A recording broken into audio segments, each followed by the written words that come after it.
Afa na Nwa na Mmụọ Nsọ.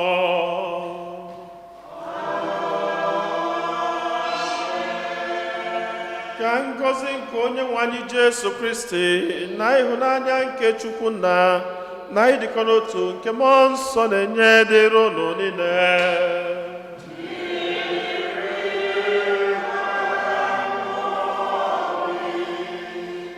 Ụmụnne m na Kristi, tata bụ izu ụka nke anọ n'oge na-adịghị n'emume nke ụka.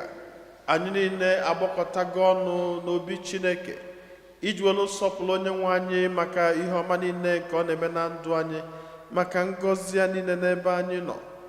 Ọkacha odudu odula anyị n'izu ụka gara aga ya na n'ogologo abalị niile wee dubata anyị n'izu ụka ọfụ, n'ọnwa ọfụ na n'ụbọchị ọfụ. Ka anyị na-ekele maka ihe ọma ndị a niile, ka anyị na-ewele onwe anyị, na-ewele ezinụlọ anyị, na-ewele atụmatụ anyị niile dị mma na-erunye n'aka Chineke, na-ayọ ka ọ na-edu, ka ọ na-agọzi, ka ọ na-agbazila anyị. Anyị nwere ọtụtụ ebumnobi ndị ọzọ nke anyị ji gbakọta ọnụ n'aja masị n'ụwa, ka anyị natazi anyị isi a na runye Chineke ebumnobi ndị ahụ niile.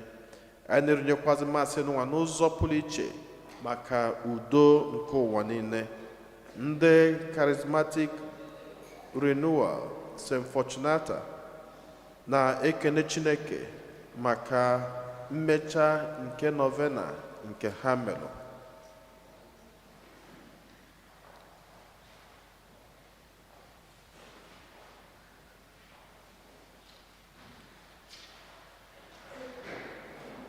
Ụmụnna, ka anyị kwado onwe anyị nke ọma maka nnukwu eme nke Eucharistia n'ụwa site n'ikwupụta njọ anyị.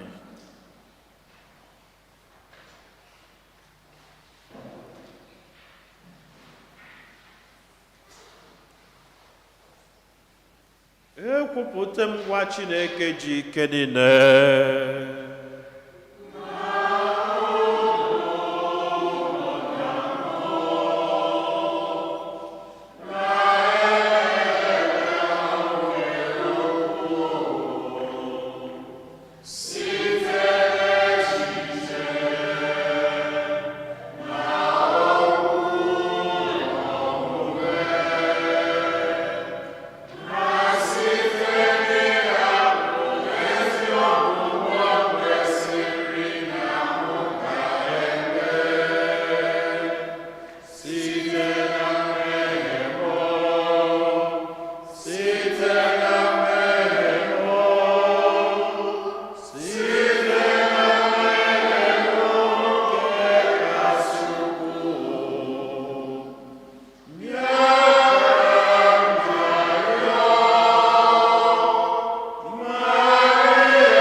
Chineke ji ike niile mere anyị ebere, gbaghara anyị njọ anyị, duru anyị na ndụ ebe.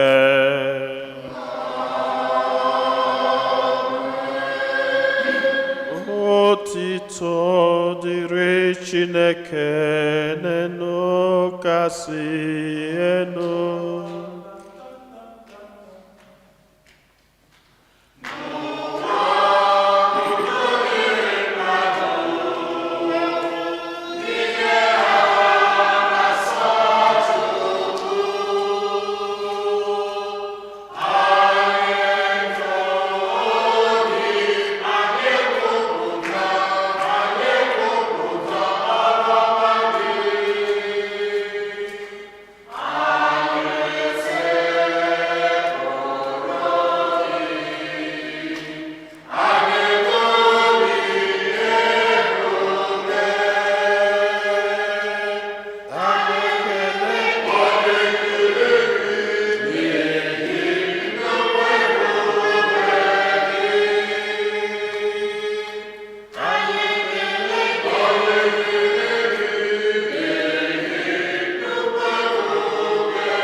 anyị yọọ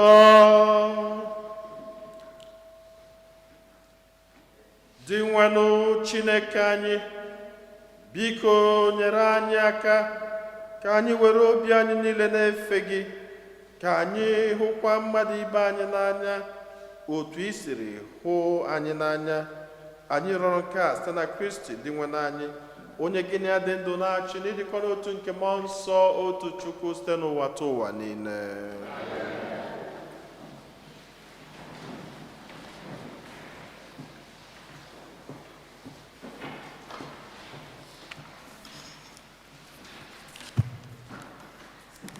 Ihe ọgụgụ ewetara n'akwụkwọ onye amụma Zefanaị. Ndị umeala niile nọ n'ụwa, chọọnụ Onyenwe anyị. Ndị niile na-edewe iwu ya, chọọnụ ya. Chọọnụ ezi omume, chọọnụ obi umeala. Eleghị anya, a ga-echekwaba unu n'ụbọchị iwe nke Onyenwe anyị. Ma a ga-ahapụ ndị egbufọrọ egbufọ n'etiti unu, nke ga-abụ ndị umeala na ndị a na-agụnyeghị na mmadụ. Ole ndị ga-agbara ọsọ ndụ gbaba n'aha Onyenwe anyị? Ọ bụ ndị ahụ egbufọrọ n'ala Izrel. Ha ga-edebe aka ha ọcha, ha agaghị atụ ashị, ha agaghị ahụ ire na okwu ụgha n'ọnụ ha. Ha ga-azụ atụrụ ha, mekwe ka ha makpuru na-enweghị nsogbu ọbụla. Okwu nkọsebe nwa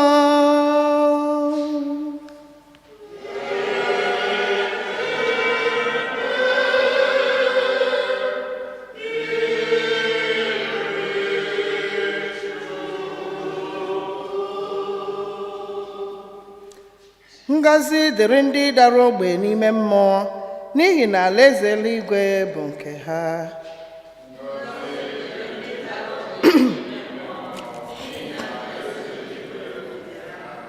Ngọzi dịrị ndị dara ogbenye n'ime mmụọ, n'ihi na alaeze eluigwe bụ nke ha. Ngọzi dịrị ndị dara ogbenye n'ime mmụọ.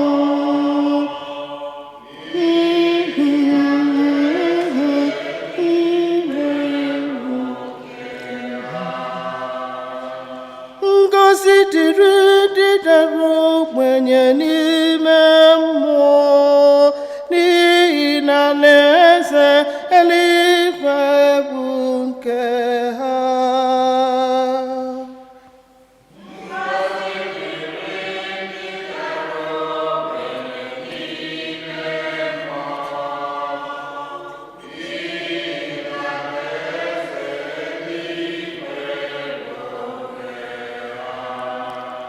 Onyenwe anyị na-edebe nkwa o kwere ruo mgbe ebighị ebi.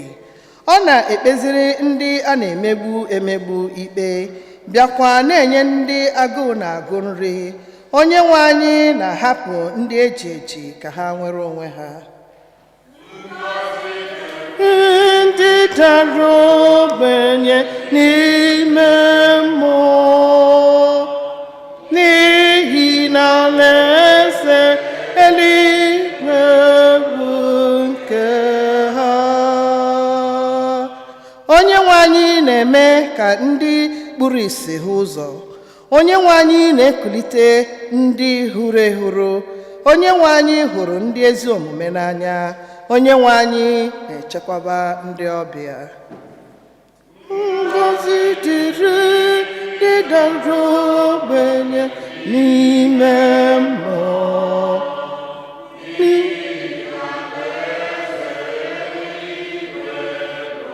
nke ha. Onyenwe anyị na-eguzowe nwamgbe na nwanyị isi mkpe, ma ọ na-agbarapụ onye na-arụ arụrụ ala ka ọ gbagọrọ agbagọrọ. Onyenwe anyị ga-achịgide ruo mgbe ebighị ebi. Zayọn Chineke gị ga-achịgide ruo na ndụrụga ndụ niile.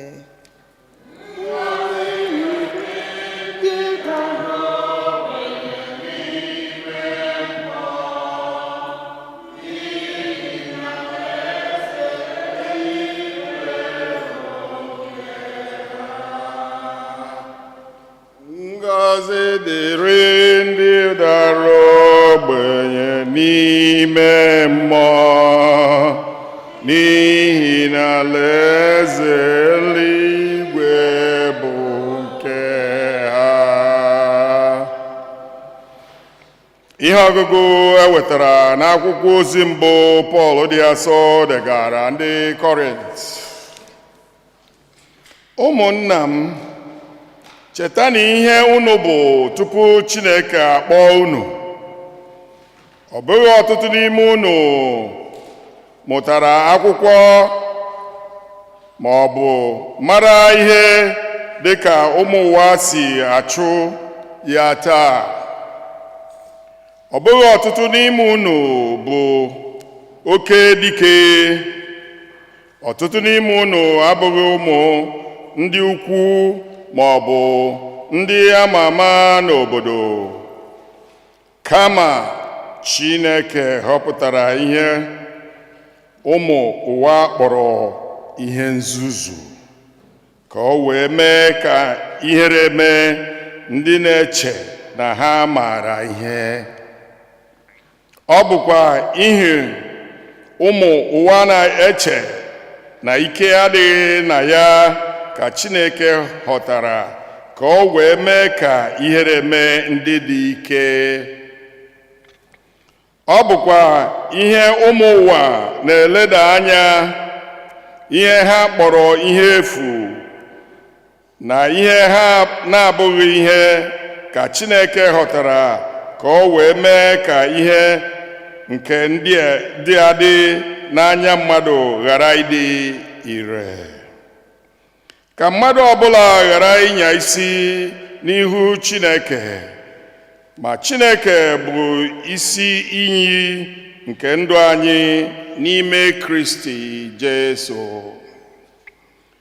O meela ka Kristi bụrụ isi iyi nke amamihe anyị, nke ezi omume anyị na nke ido anyị nsọ, na onye mgbapụta anyị.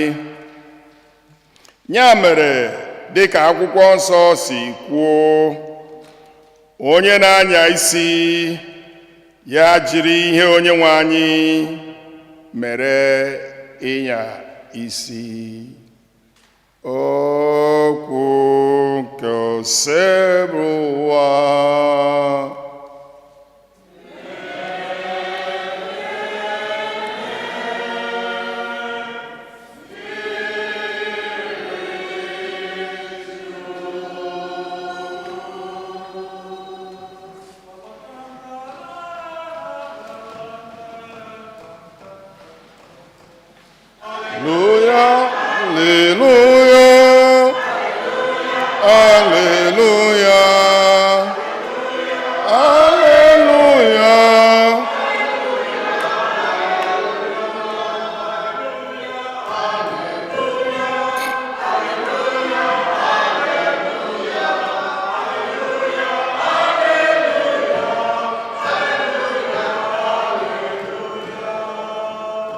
Onyenwe anyị, meghee obi anyị ka anyị wee nụ okwu nke nwa gị.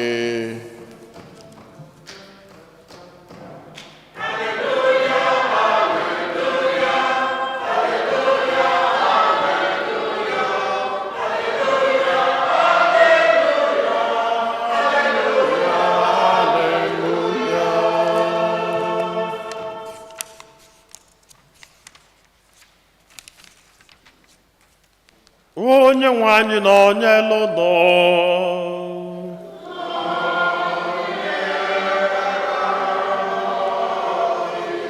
Ihe ọgụgụ nke a si n'oziọma dị nsọ nke Matiu dere.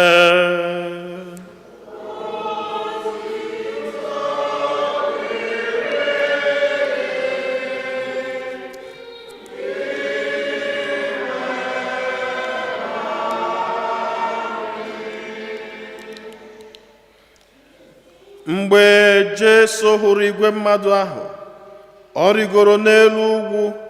Mgbe ọ nọdụrụ ala, ndị ụmụazụ ya wee bịakwute ya. Jesu wee malite ịkụziri ha ihe sị: ngọzi dịrị ndị bụ ogbenye n'ime mmụọ, n'ihi na ala eze n'igwe bụ nke ha. Ngọzi dịrị ndị na-eru uju, n'ihi na a ga-akasị ha obi. Ngọzi dịrị ndị dị nwayọọ n'obi, n'ihi na ha ga-eketa ala ahụ. Ngọzi dịrị ndị nwere agụụ na akpịrị ịkpọ nkụ maka ezi omume, n'ihi na ha ga-enwe afọ ojuju. Ngọzi dịrị ndị na-emere mmadụ ibe ha ebere, n'ihi na a ga-emere ha ebere. Ngọzi dịrị ndị dị ọcha n'obi, n'ihi na ha ga-ahụ Chineke. Ngọzi dịrị ndị na-eme ka mmadụ na ibe ha dị n'udo, n'ihi na a ga-akpọ ha ụmụ Chineke. Ngọzi dịrị ndị a na-emegbu emegbu, n'ihi ịkwụba aka ọtọ, alaeze n'igwe bụ nke ha. Ngọzi dịrị unu mgbe ndị mmadụ ga-ata unu ụta, na-emegbu unu, na-ekwukwa okwu ọjọọ niile dị iche iche na-emegide unu, na-asịgidekwa unu asị n'ihi m. Ṅụrịa n'ọṅụ, ka obi tọkwa unu ụtọ, n'ihi na ụgwọ ọrụ unu buru ibu n'eluigwe. Oziọma nke Osebụwa.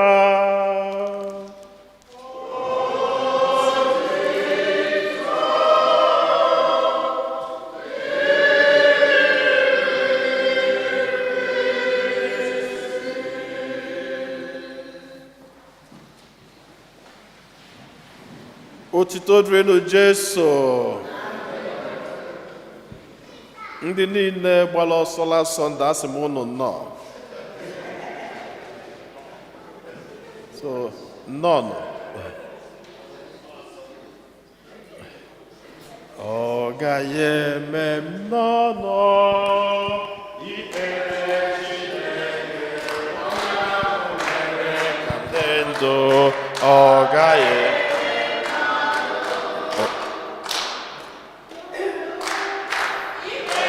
Chineke, onye ahụ mere ka m dị ndụ. Ụmụ nche n'oge m nọ n'ọnụ, ndị Fortunata oge m nọ n'ọnụ, ndị nna oge m nọ n'ọnụ, ndị nne oge m nọ n'ọnụ, ụmụaka oge m nọ n'ọnụ, Fada anyị oge eme gị n'ọnụ. Ọ gaghị eme m n'ọnụ.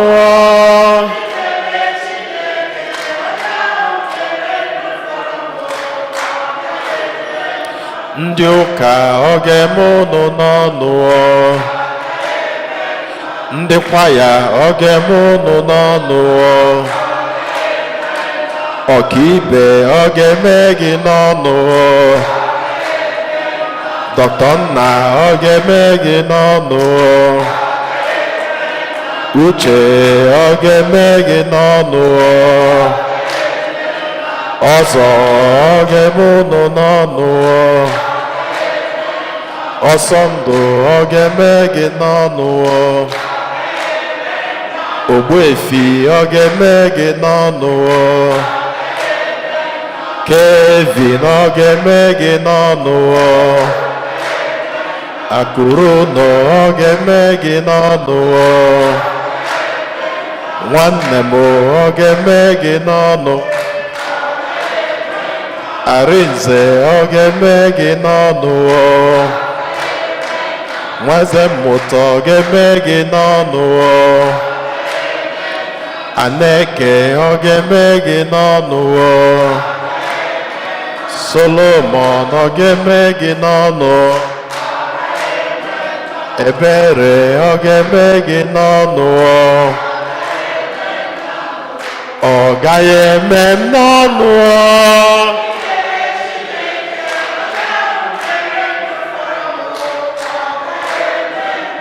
Emmanuel oge eme gị n'ọnụ.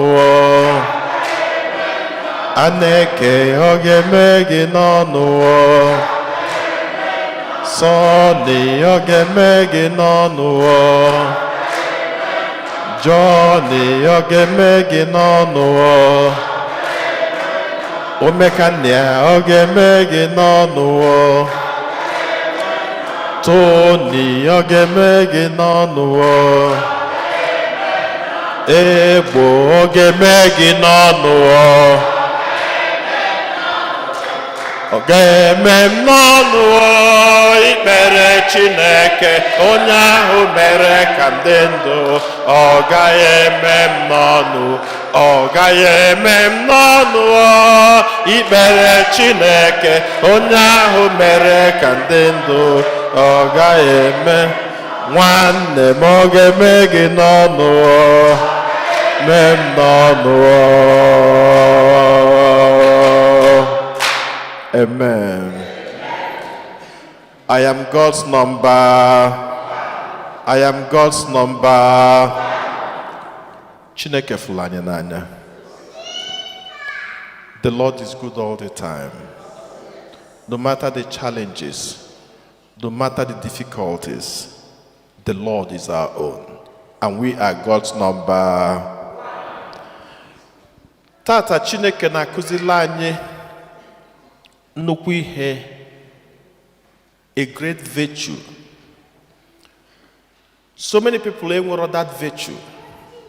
Mana onye ọbụla Chineke mere ebele onwe that virtue. Chineke agọzicha gị. And kedu that virtue? Humility. Umana. Ịbịa n'ihe ọgụgụ nke mbụ enweta n'akwụkwọ nke Zefanaịa.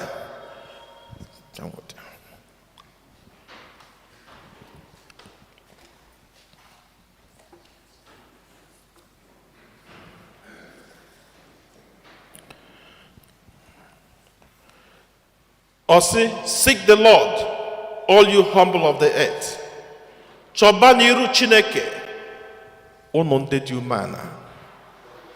Ọbịa n'ihe ọgụ nke abụọ. Osi, na Chineke na-eji ndị dị ka ndị amachara ihe n'anya ndị mmadụ wele mere ka ihe lemee ndị che na ha ma ihe. Na Chineke na-eji ndị n'anya ndị mmadụ na ha bụ ndị obele welu mee ka ihe lemee ndị che na ha bụ ndị nnukwu. Humility is so beautiful, especially before God. Yesterday evening, I had the privilege, because I'm not privilege called the Sisters of Charity. Ije Kalohoka, Luteze Hasim Kaimeba Adoration. I exposed the Blessed Sacrament in Irunda. Eba can follow Iha Chineke kwuru tata n'ihe ọgụ nke abụọ. They are so lowly. Manode funanya nda nwere ebe Chineke nọ. Even if okwu ha na-azọ n'ala. Ifetu ha si aga ije, ifetu ha si jide aka ha, ifetu ha si ekpe ekpele, you will feel the presence of God. If Blessed Sacrament ọ ga-abụ every day gbaso ka na-eme nnukwu mkpọtụ. Na-eme mkpọtụ ka Jesu anọrọ ebe a. Just exposition. Enwere onye nwere ike isi from here gafete ebe a n'ime ha niile ihe mfununu ka yesterday without isekpu ana okwu ya niile elu ana ọfụma. Ihe ọzọ eme gịnị? Isie elu ana. O ji asọpụrụ Chineke nọ na Blessed Sacrament. Those lowly ladies. But their love for God was extraordinary. In fact, ejecha remember ha kene Chineke asị ha na kerekwu Chineke na mbịakwuru. Because you will see God touching you through regular human beings. Ndị ahụ enweghị ihe eche na ha bụ. But they are far better than us. maka na ha fụ Chineke n'anya. Kedu ihe Pọl ji kwuo okwu a n'ihe ọgụgụ nke abụọ? Pọl gwalụ ndị Kọrint, mgbe ndị Kọrint zutelu, mgbe a bịa kwuolu ha okwu Chukwu, so many of them received the Holy Spirit. So many of them were enormous power of healing. So many of them were power of speaking. And when they prophesy, ihe na-eme gịnị mere? Ndị ahụ feels na ha enwego nya bụ privilege, feel beze na ndị ọzọ niile abụghọzi mmadụ, na onye ahụ amarọ ekwu okwu, na onye ahụ Chineke soro n'onu ya abụ amụma, na onye ahụ Chineke soro n'aka ya gwela emetụ ndị ọzọ ka ha nwere onwe ha, na ndị ahụ abụrụ mmadụ, na Chineke kpọrọ ha asị. Paul wee sị ha, are we looking at the power or the miracle of Christ, or are we looking at the cross? Because this is where the highest humility is. The crucifixion of Christ on the cross. Ebe Chineke were onwe sị ka ya nwụọ ọnwụ maka mụ nwa maka gị. That is the highest humility. Not the miracle of Jesus, but the miracle of the cross. Paul wee sị ha, unu etuzi n'ọnụ maka onyinye Chineke nyere gị, kama ịchọ ịtụ ọnụ gị, tụọ ọnụ maka Jesu, gị tụọ ọnụ maka ịfụnanya inwe n'ebe Chukwu nọ. Ịma mgbe ụfọdụ a na-ekwu okwu humility a, sometimes anyị ada aghọta maka ọ bụ na Chineke melụ gị ebele, ikulite na bed, ịzọ ụkwụ n'ala, ije ihe ị na-eje, ịnata ihe na-anata, ọ na-adị gị ka ọ gị nwe ụwa niile, ọkwa ya? Mgbe ụfọdụ, kedu ga-esi okwe mgbe as father, ịma anyị na 25 years ago bụ this year, from the day nchi father welu tata, ọ bụ na metebere mmadụ n'ala, at least na-abụrụzi about 200, na ndị ntị ego n'ime ana sị ha bye bye. Mana mgbe m ghọtalụ mmadụ n'ụwa bụ mgbe my dad nwụrụ. You can tell anybody, because as far mmadụ nwụrụ ozugbo akpọ gị, you see the person, you have a lot of empathy for the family, you feel the pain they feel, but you are not as connected to them as much as mgbe ha megene melụ gị nwa. Mgbe ndekata anyị je na mọchụarị efu ya, mfu ebe a tọnyela maazị mmụọ akwa ka ha tọ n'ala ka ọ katọ wee dobe nwoke anị ya. Hai, ndekata ya epụ n'ọnụ si ya, Ogbuefi gị evugo si nọdụ n'ala ebe a, so lifeless, nothing. Nsi Ogbuefi akụnne ọ gị tọgbọzi etu a, nothing. Mgbe jụba onwe m, gịnị ka mmadụ bụ? Gịnị ka mmadụ bụ? Gịnị ka mmadụ bụ? Ọnya ka Jesu ji bịa n'oziọma sị, oziọma anụnwa agụla anyị tata bụ after baptism. Mgbe Jesu bidoro ọlụ, the first thing o mere bụ gịnị? Igosi ha na ya bụ onye amụma, na ihe si n'ọnụ ya pụta is the will of God. Kedu ihe o ji gosi na ya bụ onye amụma? The Bible say, na only go to the mountain. Ọ bụrụ na unu cheta ịfụ na ndị amụma niile bido na Moses wee gbadataba, kedu ebe ha na-eji enweta ike ha? N'enugwu. That's why he started his journey, first journey on the mountain. Only go n'enugwu Mount Sinai. We're not never when you had the prophecy. Blessed are the poor in spirit, blessed are the peacemakers, blessed are the meek. No onye ọbụla Chineke nyere amara ịchọ udo, na onye ọbụla dị umeala, that he is blessed, that she is blessed. It have a huge blessing that so many of us may miss. because we don't want to be humble. He said, blessed are you. And I'm more for when you are humble.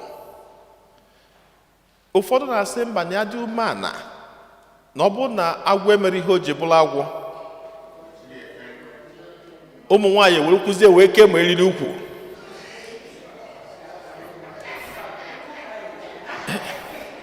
No, ndị Igbo ma na-eji eke nkụ mana aka ị ga-eji wee kekwa nkụ ọ ga-ata gị. So mana asị gị na ọ bụ na agwọ egosiri ihe o ji wee bụrụ agwọ, na ụmụ nwaanyị ga-echi wee kerapa.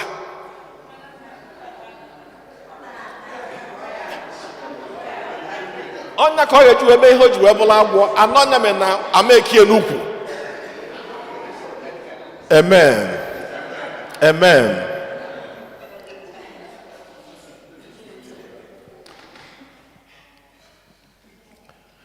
So mgbe ụfọdụ ihe anyị ji echebe bụ ọkwa ngosizie ndị a na ndị umeala so that they toy with me. Ka take advantage of me. And ome anya na-ebupụta the beast in us at every point. Anya na-ebupụta ihe Chineke a chọrọ ka anyị na-eme. Anya esi na when I lose the blessing. Blessed are you. Blessed are you. Anya na-lose that blessing. Mgbe anyị na-agụ akwụkwọ, when somebody is humble, the person attracts people more than when you are too proud and too full of yourself. Because if you're full of yourself, onye ọ na-ama na enwere ihe iji, enwere ebe esi bega eje. The holy pride mmadụ nwere n'ụwa bụ pride ọ na-enye onwe ya n'isi, n'ọbịa ka ụwa bidoro, n'ọbịa ka gịnị mere ka ụwa kwụsị. So n'isi gị ka ọ dị. So n'isi gị. Mgbe anyị nọ school, we had students who were exceedingly smart, very smart kids, exceedingly, exceptional. One of them were ana-akụzi nkụzi, enweke na-alara ụla. Akụzicha nkụzi, ajụọ ya, gịnị ka prọfesọ na-ekwu? Or teacher, mgbe teacher, secondary school, n'All Hallows. Ịjụọ gịnị ka a na-ekwu? Ọ gwa gị ha ọ bụ gwakwuo gị nke aka ga-ekwu echi. Ụdị intuition ya dị egwu, ana ihe ọ bụla ọ gụrụ, ọ na-aghọta ya in extraordinary way. Inwe ike na struggle were ka ịghọta chapter 1, ka iwe nwee ike make sense na chapter 2. Nyanwa aghọtago chapter 3.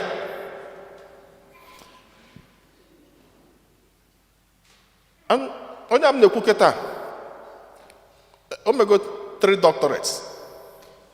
And ọ bụgo professor of professors. On the JU can have CBN, Catholic Bishops Conference, because somewhere I about Perita, now experts, or expert, but he's too proud. Many people don't really get along with him because of pride. Manango Kalono Zonokana class because it was a very hot class. Onyenka became the editor-in-chief. Exceedingly smart, became the editor-in-chief. Mbaha was his assistant. Onye nwere ike iji print magazine or school magazine, nọ n'ilo out of school for 1 month. Ọ pụta, ọ kwụọ first, beat ma professor of professors. Beat onye ọbụla chi onye ọbụla aka n'ala. Because nke ya, amara m ka o si aghọtakwudi ihe I don't understand it. Nke dị extraordinary. Mana the greatest gift o nwere bụ na onye adịghachala umeala. If na ọ na-alarụ ụlọ isi nna n'ịtra akata okwu n'ihe a, gịnị ọsị gị okay, just go this way, do it this way, read it this way. N'ime ya etu a, it's gonna work. Ngwa tomorrow ka ya kọwalụ gị ọfụma etu gị, and you have access to him or hindered access. N'ime mmadụ na-aba kedu onye unu chere ụmụ akwụkwọ ga-afụ n'anya mmụọ? That's humility. Anyị na-anya n'ụwa anyị tata, efu na ihe na-emebi ma ezinụlọ, ile na ezinụlọ ọbụla nọ n'okwu tata. Okwu adị ebi. Kedu ihe na-eji okwu ahụ? At the bedrock of it, enwegasịrị issues. Maka ọ eweta nka, wete, etekọtazi ya ọnụ maka ekekọta ya ọghọọ nnukwu ngwugwu. Anyị nọrọzie na-asị ekwugide. Enwego ụbọchị m kwuru okwu sị that the worst word a good Catholic will say bụ over my dead body. That is not Christian. Talk more of Catholic. Over my dead body. Inenekata okwu a na-ese ụmụnne na-abụ. A na-ese okwu onwe ndị wetara ikpe ụbọchị a mama ha nwụrụ a na-azụzụ mama ha azọ. Nke obele jee mọchụarị buru mama ha jee tinye ebe ọzọ n'ọbịa ka ha ga-edi mama ha.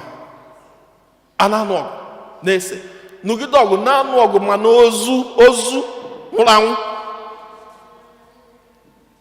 Kedu ihe na the bedrock of it? Ekwe enwere umeala na di na nwunye na-eso okwu tata. Ị nwere ike iwetagasị figures ndị ọzọ, poor communication, ego, nda icheche. Ine at the bedrock of it ifukwa na enwere umeala, maka ọ bụrụ na ị nwere umeala ego ama na-eso okwu. Gịnị bụ ego?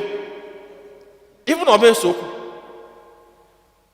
Ọ bụ na ị nwere umeala ifu na ijebe ịkọwara nwunye gị ebe ị na-eje ọkwa ya. Ọ maka na umeala adịrọ nya ka ị ga-eji esi onwe gị onye ka nwaanyị a bụ m ga-eji wee gwe. Who is she? Maọbụ onye ka nwoke a bụ? Jesu ji nnukwu tatọ sị, when you are humble, when you are a peacemaker, when you are meek, you are blessed. When you lose all this, Christ is our carrier. Ka wetuo n'obi umana nenebe be anyị, nenebe ụmụnne gị. Kedu ndị gị na ha ada ekwuzi okwu? Why are you still sticking to what you are sticking onto? Yes, enwere ike emechago gị ihe niile a ga-eme gị n'ụwa. They are so evil. Everybody around you, the evil except you. Everybody around you, the bad except you. Because you're the only good human being on earth and every other person the wrong. That's okay. What is your be? What will be? Etu akọdụ kwụ na di na nwunye. Etu akọdụ n'ihe niile anyị na-eme. Ka anyị site na ajamasị n'ụwa na nkụzi niile akụzila anyị tata. Your Chineke, the virtue of humility. Umeala dị nnukwu mkpa maka na asị nọ ile ọma ka ejuna ji eme gịnị ga-aga n'ogwu. Ka Chineke gọzie anyị niile, ka ọ gọzie ezinụlọ anyị, ka ọ gọzie ụmụ anyị, gọzie ọpụpụ anyị, gọzie mbata anyị, kụnye anyị mmụọ nke umeala n'ime anyị, ka udo na-atọ atọ wee chịa n'ebe anyị nọ site na Kristi Onyenwe anyị. Ekwe m n'otu Chineke.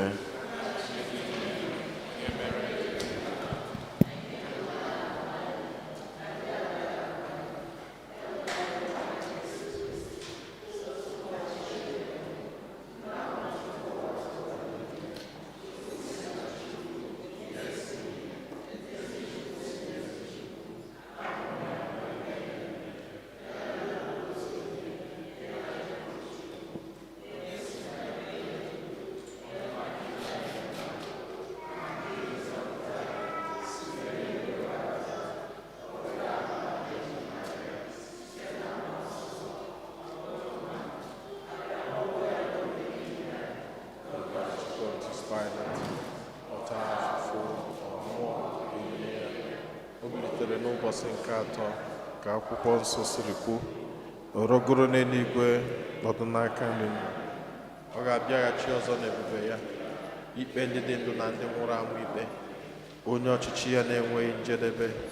Ekwe na mmụọ nsọ, onye nwe anyị na-enye ndụ, onye si na nna na nwa pụta, onye a na-esegburu na-etokọdo ya na nna na nwa, onye si na ndị amụma kwuo okwu.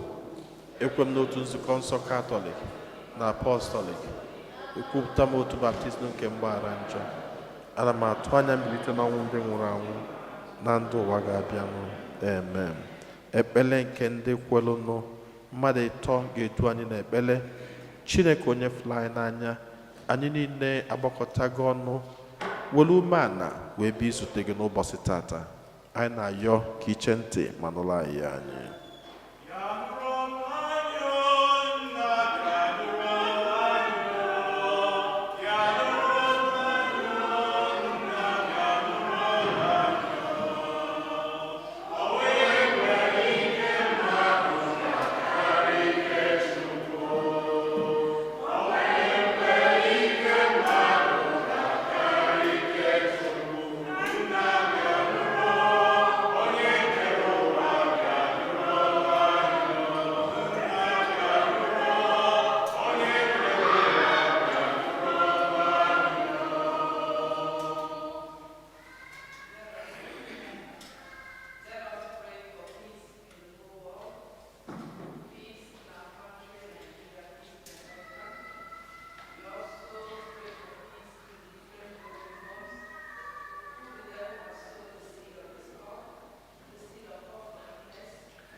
ka anyị natazie n'isi a narụnye Chineke ebumnobi ndị ọzọ.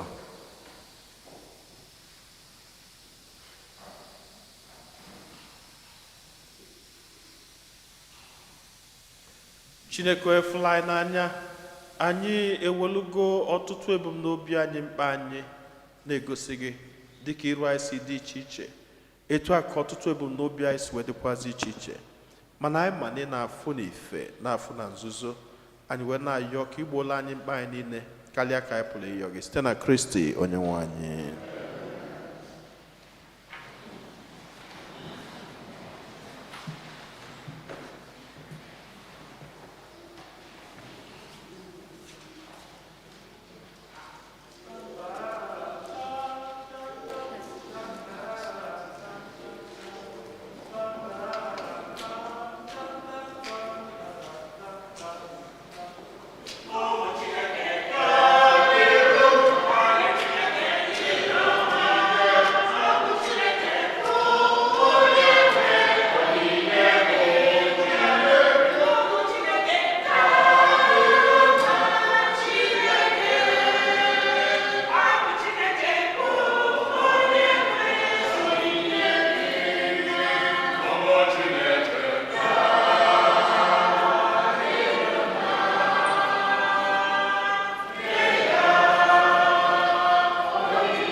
rọba na ụmụnna m ka aja mụ na ụnụ na-achụ bụrụ ihe ga-asọ Chineke ji ike niile nara nọ.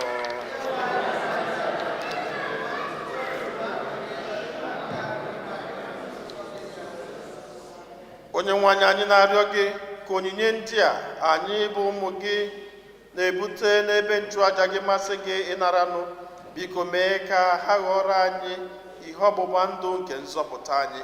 Anyị yọrọ nke a site na Kristi onye nwe anyị. Onye nwe anyị na onye lụdọ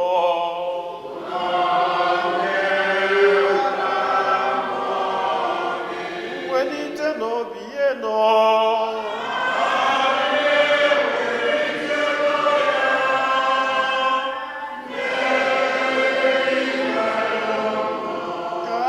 n'ụdị nwa n'Chukwu anyị ekele.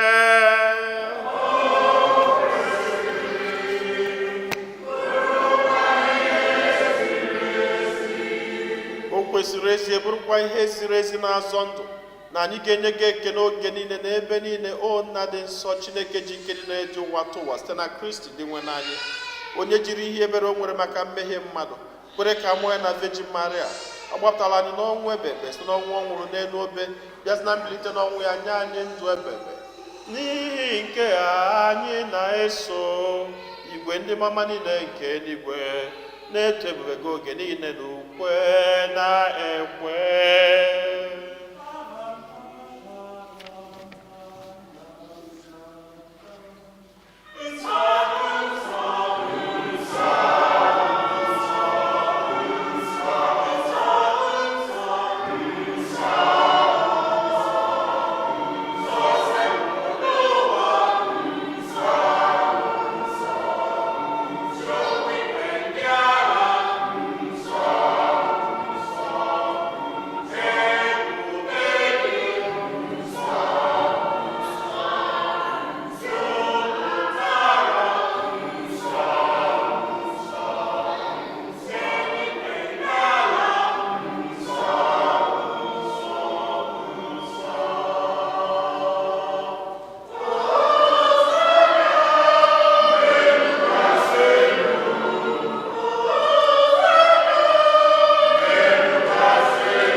Nna anyị dị nsọ ezie so gị na-edo ihe dum nsọ, anyị arịọ ka ido onyinye ndị a nsọ terukwasị ha mmụọ gị ka ha wee ghọrọ anyị arụ n'ọbara nke onye nwe anyị Jesu Kristi, onye bịara tupu edunye ya n'ọnwụ nke o jiri aka ya wee nara ogbere achịcha, nye gị ekele na otito nyawa ya, nye ya ụmụazụ ya sị, naranụ nke a rienụ ya ụnụ niile, nke a bụ arụ m nke a ga-eduru nye maka ụnụ.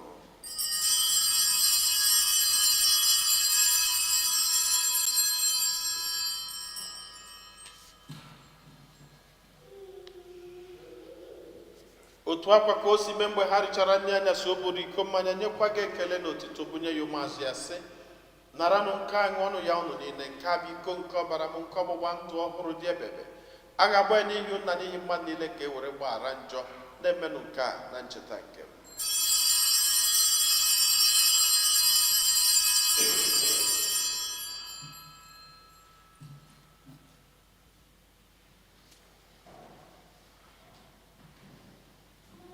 Ka anyị kwupụtanụ n'ihe omi nke okwukwe anyị na-eme ugbu a.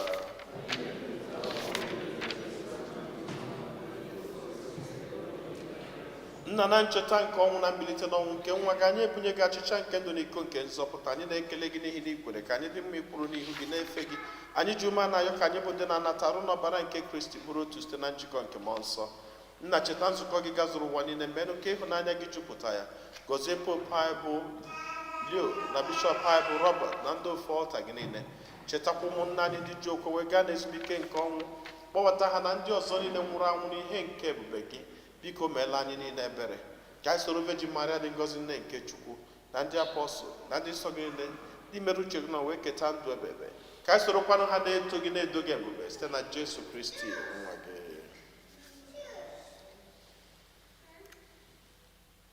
Ihe niile kere eke na-eso ya bụ Kristi, na-esikwa n'ime ya na n'aka ya, na anyị dịkọ n'otu nke mmụọ nsọ, na-enye gị bụ Chukwu nna ji ike niile, nsọpụrụ na otito niile site n'ụwa atọ ụwa niile.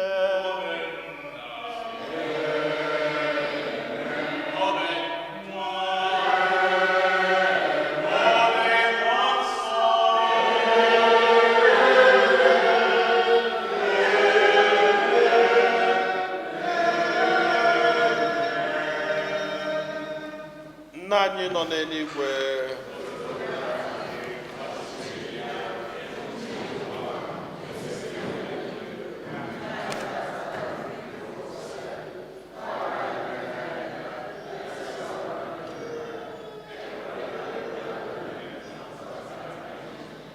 zọpụta anyị na-arịọ gị osebụrụwa na-ajọ ihe niile, were ebere nye udo n'oge nke anyị site n'inye aka ebere gị ka a zọpụta anyị niile na njọ oge niile. Anyị were gbanahụ nsogbu niile, were nchekwube dị nsọ na-atụ anya maka mbịaghachi nke onye nzọpụta anyị Jesu Kristi. Onye nwe anyị Jesu Kristi, onye gwara ndị apọstụl gị, udo ka m na-arapụrụ n'udo nke m ka m na-enye ụnụ, elekwana anya na njọ anyị kama lekwasị anya n'okwukwe nke nzukọ gị. Nye ya udo n'ịdịkọ n'otu mgbe niile ka uche gị siri chọọ, gị bụ onye dị ndụ na-achị ebe ebe. Udo nke ose bụrụ ụwa dịrị unu mgbe niile.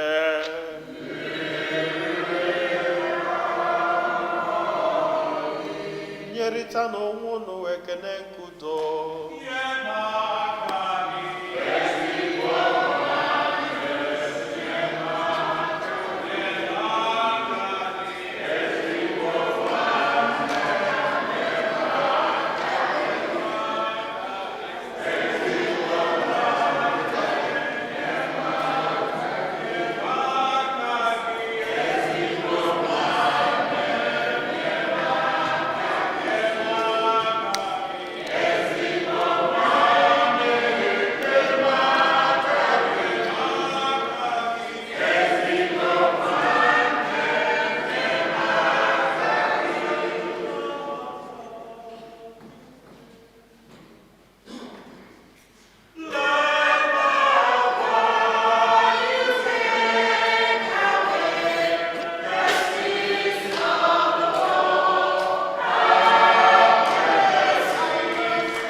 Ndị m na Kristi n'elu nwa atụrụ nke Chukwu, n'elu onye ahụ na-egbochapụ njọ nke ụwa, anyị niile nwekwa onye isi ọma bụ ndị abụọ na iri nke nwa atụrụ Chineke.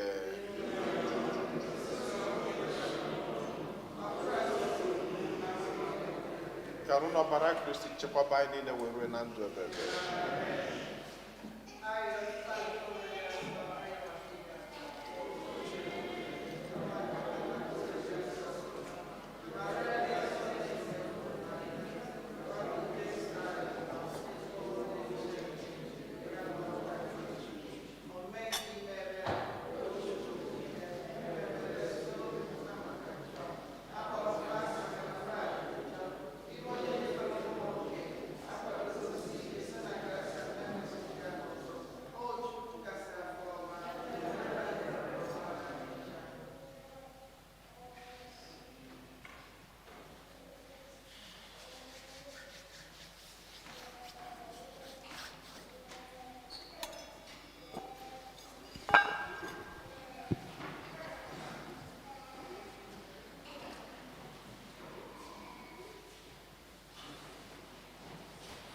With my Savior ever near to guide me, I am safe, whatever may betide me. From the storm and tempest He will hide me. In the hollow of His hand, in the hollow of His hand, in the hollow of His hand, I am safe, whatever may betide me. In the hollow of His hand, in His hands of love He does enfold me. What a peace His voice divine has told me. I am safe, for God Himself does hold me.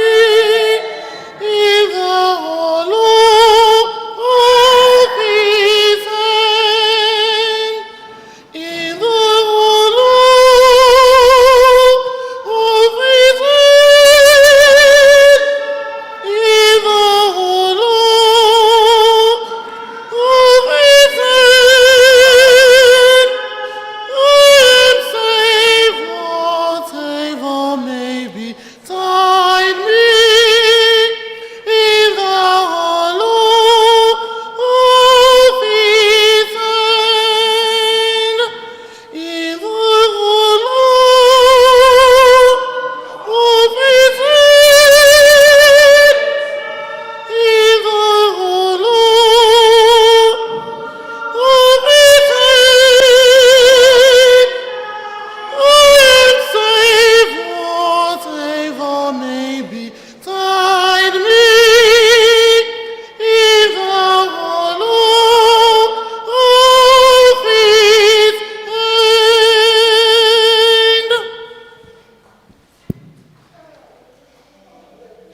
Ka anyị ya ayịyọ.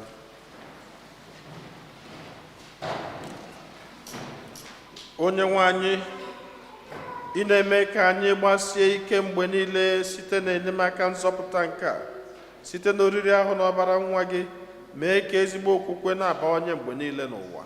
Ayọrọ nke a site na Kristi onye nwe anyị.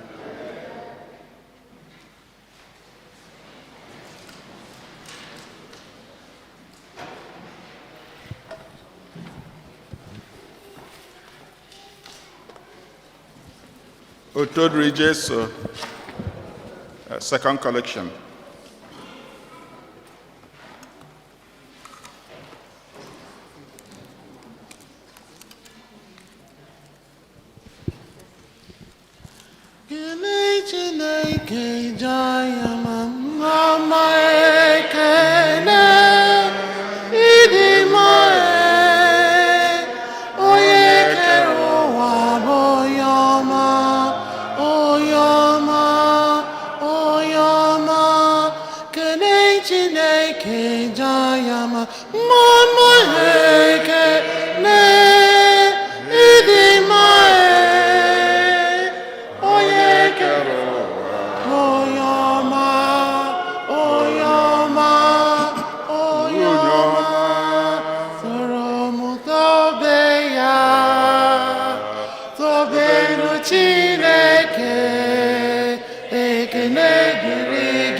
Otodri Jesu, parish announcement.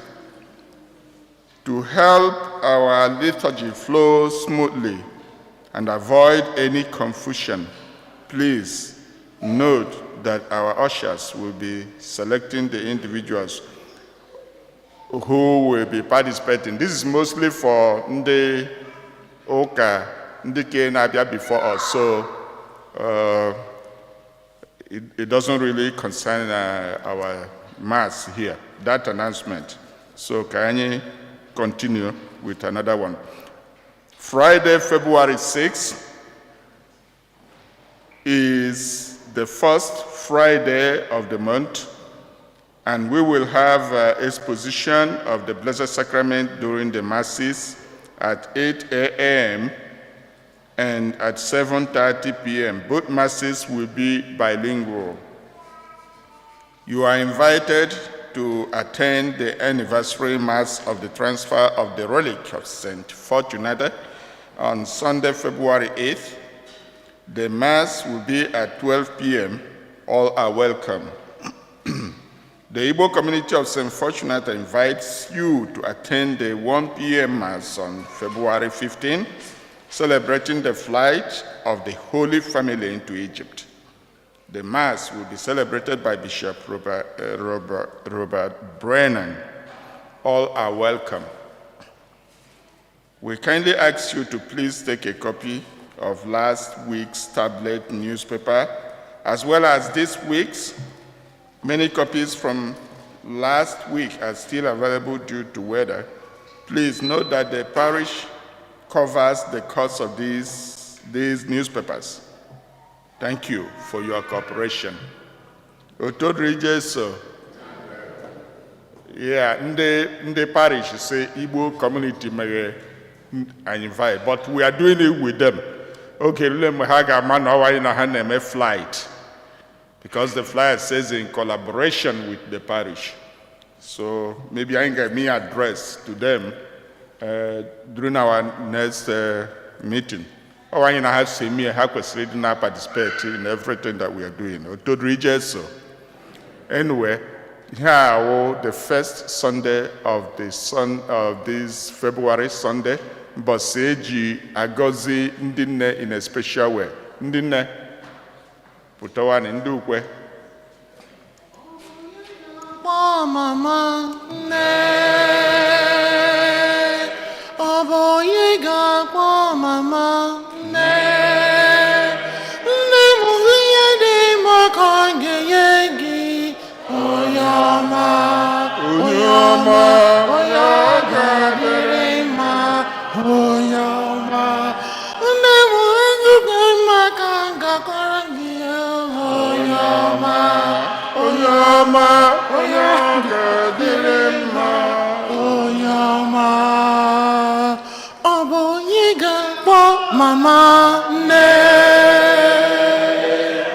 ọ bụ onye ga-akpọ mama nne nne m ihe dị mma ka m ga-enye gị onye ọma onye ọma onye ọ ga-adịrị mma onye ọma egwu dị mma ka m ga-agụrụ gị onye ọma onye ọma onye ọ ga-adịrị mma onye ọma gịnị mma ka m ga-enye gị onye ọma onye ọma onye ọ ga-adịrị mma onye ọma.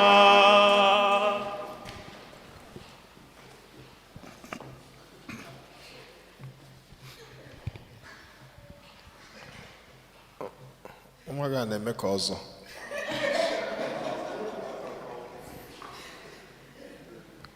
enyemaka anyị dị n'afọ dị nwenụ osebruwa nọnyelu ụnụ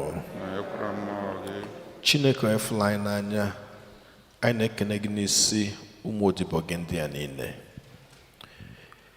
ugogbe nke ezinụlọ anyị ndị na-eme n'ezinụlọ nke gị bụ chineke na-abawanye ndị na-eme n'ezinụlọ nke gị bụ chineke gbasiri ike n'okwukwe ndị na-eme ka udo na-achawapụta n'ezinụlọ nke gị bụ chineke ndị na-azụkwa azụ ụmụ gị dị ka ndị ọzụzụ atụrụ anyị na-ekene gị n'isi ha niile n'ofu n'ofu anyị na-ekene gị maka ịfụnanya nke ha nwere n'ebe nọ nke ohere i nyere ha iji na-achọ iru gị mgbe niile dịka iru ha si dịkwazi iche iche etu akwa ka mkpa na akpa ha si wee dị iche iche mana okwukwe ha niile jupụtara na gị bụ chineke nghọta ha niile dị na gị bụ chineke onye mere ha ji achị iru gị ụtụtụ efifie na abalị wee na-asị ka ị nọnyere ha niile n'ofu n'ofu ka ị gọzibe ha niile n'ofu n'ofu ka ị gabakwazi njem n'ime obi ha niile n'ofu n'ofu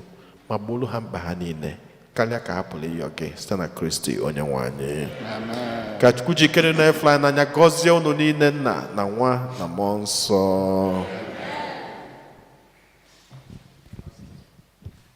anyị nwere nne dị mma anyị nwere nne dị mma anyị nwere nne dị mma nne dị mma Virgin Maria anyị nwere nne dị mma anyị nwere nne dị mma nne dị mma Virgin Maria anyị nwere nne dị mma nne dị mma Virgin Maria anyị nwere nne dị mma anyị nwere nne dị mma anyị nwere nne dị mma nne dị mma Virgin Maria Otodri Jesu. The flight of the Holy Family Gao after next Sunday, or Ruzie the other one, the 15th. Enwe committee ndị select inye aka na-emezi akwado ya. But everybody, the help of everybody be needed in different ways. Anyị ga-eme announce mgbe e nidiri onye ọbụla, the community na-arịọ ka onye ọbụla, everybody, were part of what we are going to do. So mgbe ọbụla akpọ for assistance and for participation, please show up, especially in bringing our children out. So Dr. Konkwo will be reaching out if he hasn't done that yet, even Father himself. reach out to parents to bring out the kids when we need them, so that they will be part of the preparation and the participation in the event. So we need like everybody to be available for it.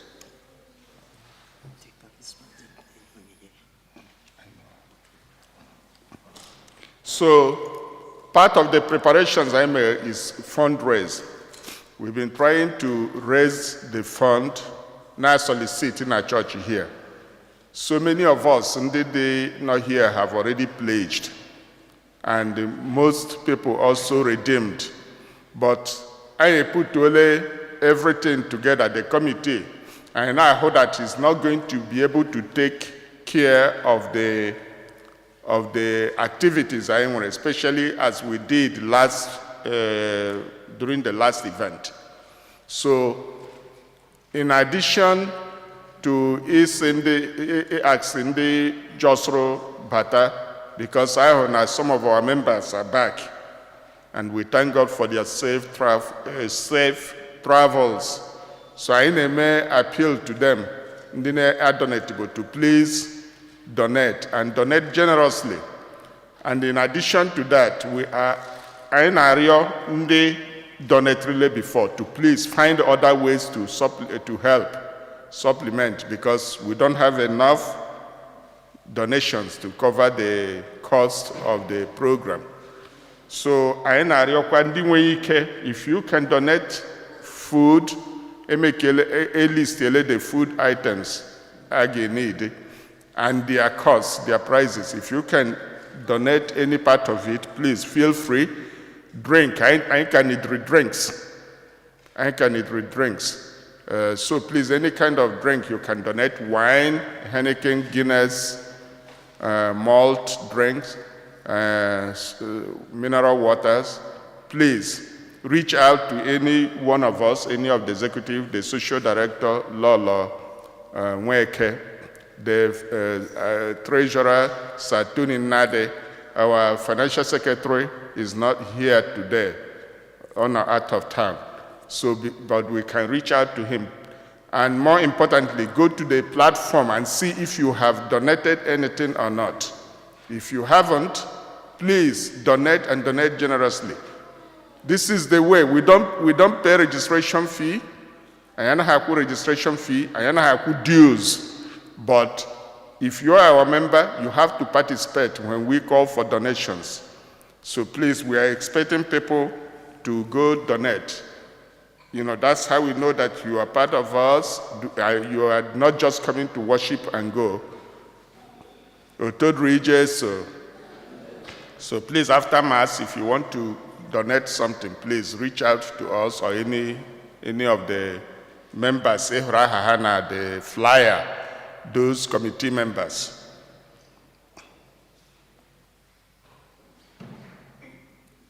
So I plan today a condolence visit to the family of our deceased member, Mr.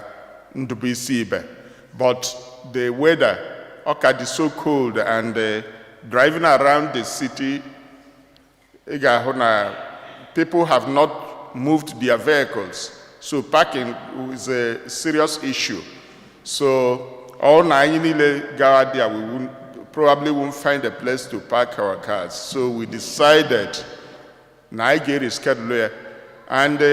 according to the announcement I made in a forum, when we think we can do it, we're even thinking of doing it outside of a Sunday. Because, you know, this coming Sunday and next one, we are busy. We cannot do it those Sundays. So, but I didn't get any responses, except one person suggested only executive guard the thing. But we know that this is our member. This is not how we do it. We show solidarity by everybody getting up and going for this kind of a thing, when especially our community member pass away like that. So we would prefer that everybody be ready. So we will still reschedule it and announce it. But please, opinion can put it on the platform. Otodri Jesu. The charismatic renewal, they just ended their 9-day novena, Haneme every year especially. So that they came earlier to decorate the altar by presenting it during the offertory procession. So now Hanabia, the second presentation Haneme sowing of seed. And sowing seed is not just for their members. And I ask for our community members to come out and support. So because the choir, the reading and the charismatic, please, you can come out now and do your sowing of seed and the members to support them. Anyị mabụọ ahụhụ elebube gị Chineke imela ọkaka. Anyị mabụọ ahụhụ elebube gị Chineke ọlụ aka gị dị mma, ọlụ aka gị mara mma. Bụ ahụhụ elebube gị Chineke imela ọkaka. Anya m abụọ ọlebube gị Chineke ọlaka gị dị mma. Anya m abụọ ọlebube gị Chineke imela ọkaka. Anya m abụọ ọlebube gị Chineke ọlaka gị dị mma, ọlaka gị mara mma. Onye ọbụla bịa nyelụ ha aka in sowing the seed. Imela ọkaka. Anya m abụọ ọlebube gị Chineke ọlaka gị dị mma.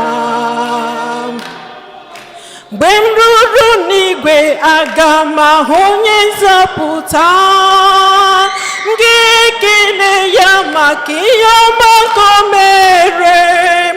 Oziwo m ụzọ ndụ, gbapụta m na njọ. Mama Jizọs onye ebere m ga-asị ya, aga m asị ya, aga m asị ya. Onye nwanyị ime, aga m asị ya, aga m asị ya. Mama Jizọs onye ebere. Okay, so ndị niile na bụ ndị achọrọ ngọzi ndị charismatic ọ ya nwa. Okay, so if bụ ndị achọrọ so that ị ga-ebuku mass anyị amalụ ndị a ga-ewepụ ewepụ. Okay. Enyemaka anyị dị n'afọ dị nwenụ osebru wanụla ya anyị. Chineke onye fly n'anya, anyị na-ekele gị n'isi ụmụ gị ndị wepụtalụ ogologo abalị na ogologo ụbọchị iji wee chigharịa uche n'okwu gị. We know that your word is power, your word is strength. In the beginning was the word, and the word was God. They accepted you into their hearts. They gave all the time they had to worship you. Anyị na-asịzi ka ị bịa gọzibe ha niile, ka okwu gị ahụ mịa mmiri n'ime ha niile n'ofu n'ofu, ka a sịkwazị n'okwu niile nke ha nụrụ ogologo izu ụka ahụ niile welu na-efe gị bụ Chineke ofufe, wee na-enwekwazi ezigbo mmekọ nke nwanne na nwanne. Nyekwazi ha na anyị niile mmụọ nke ịfụnanya, mmụọ nke umeala, nke anyị ga-eji wee na-efe gị ogologo ndụ anyị niile site na Kristi Onyenwe anyị. Ka Chukwu jike niile gọzie unu Nna na Nwa na Mmụọ Nsọ.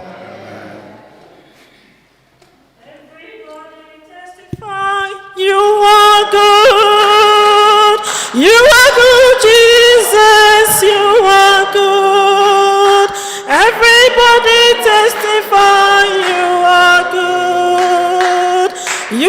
good, Jesus, you are good. Everybody testify, you are good. Yes, you are good, Jesus. Everybody testify, you are good. You are good, Jesus. You are good. Otodri Jesu. Once again, I welcome our members and they may travel and they go for a while. So Hannah Batala, how much about today? But we have many more people than last Sunday. So we thank God. So I know Kelechunande Garano, Lota Chapanudo. One of them, our member, Odenibo, Ambrose Semma, all Ogali, the sister, we all knew about it. So, Oga Bia Kelani for just 1 minute.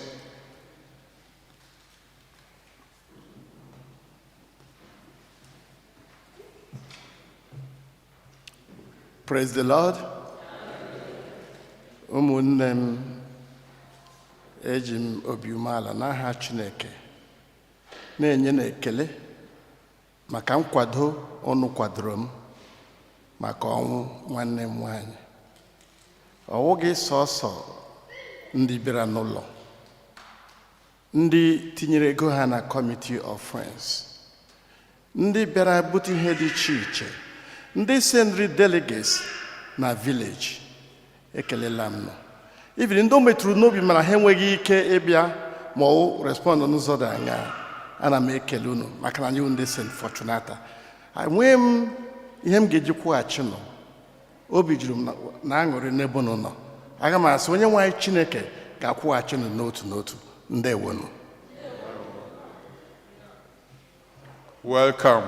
Olotala ojikwa oji ije lọta. Anyị ga-etinye na parking lot ma emechaa. Onye wee nye lawa. Okay. Iwe welu unu now. On our birthdays. When did we birthday had this weekend? Or this week? Okay. Anniversaries. And when did we their anniversaries? Okay. And is anybody worshiping with us for the first time? Okay. All right. Biko, yes. Oyinato, but onye all Georgie J wetekwe. Don't just go home with it. Otodri Jesu, so happy Sunday. Just quickly, ọbụna ihe ndubisi maka mgbe ụfọdụ enyi ozu ọnụmana ọmadị mma mmadụ n'isi ozu anyị ejekwa egwu ya ndo ozu oligeni ọ ka mma onye n'iche ozu si jebezia. So enena ihe ndubisi a we can put it on Friday na ọbụna enwere better option anyị nwere tinye ya Friday onye ọbụla ga-enwe ike je enwekwuru nnukwu space n'ụlọ, so it's not even ihe anyị ga-anọ n'ilo because oyi erika, so ndị ọbụla ga-enwe ike jenwu any Friday evening ha apụta eje se ha because ebuna already, and I think the burial should be on the 13th of this February. So yeah, so we should run as quickly as possible. Kanobi, Karapi prolong, maybe after funeral. I just say and do because so Tiana Forum Kai fast track. Happy Sunday, everybody.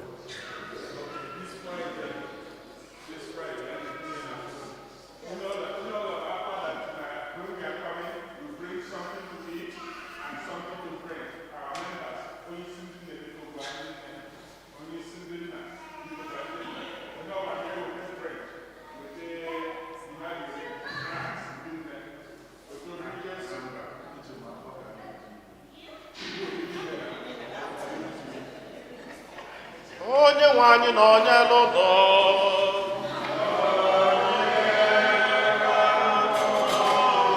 ka Chukwu Chike ike niile gọzie unu nna na nwa na mmụọ nsọ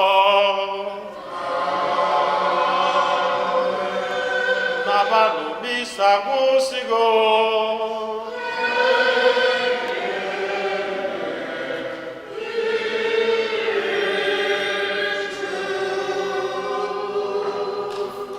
ọ dị onye nwere ike ka Chineke amamihe maka gị ka Chineke ịhụnanya maka gị ka Chineke ọ dị onye nwere ike ka Chineke amamihe maka dị gị ka nke Chineke ịhụnanya maka gị ka nke Chineke. Sing praises. Sing praises. Choirs, very quickly. We will have choir practice this Saturday at Uche's house in Rosedale. 5 p.m. Saturday. And please, we don't have much time.